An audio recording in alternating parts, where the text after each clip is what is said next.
Let's hem some curtains today. It seems like a daunting job, doesn't it? But really, except for the bulk of curtains, curtain hemming is easy. Here we have 4 panels of 84-inch long curtains by 50 inches wide. Ideally, you don't want to have to shorten your curtains more than 12 inches because then it gets to be difficult.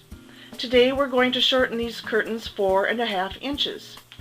Now the curtains do happen to be lined, so I'm going to show you both the unlined way of hemming curtains and what you do when your curtains are lined. First, make sure to distinguish the top from the bottom. The top of curtains has 2 lines of stitching, which are the casing for the curtain rod. So make sure you don't hem from that end. That can be heartbreaking to make that error. Because these curtains are lined, I can easily tell the bottom from the top. The lining is loose and has only 1 line of top stitching on the bottom. The corners of these curtains are mitered. We're not going to do that in this instance. I'll show you an easier way. Of course, you can opt to do mitered if you like.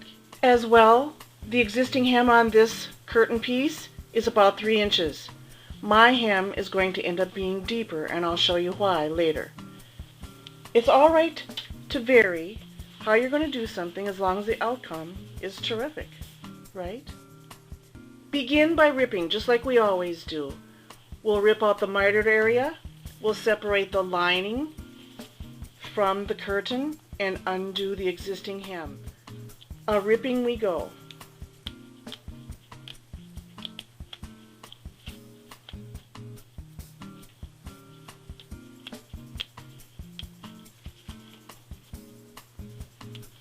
Get it all ripped out, including the serging.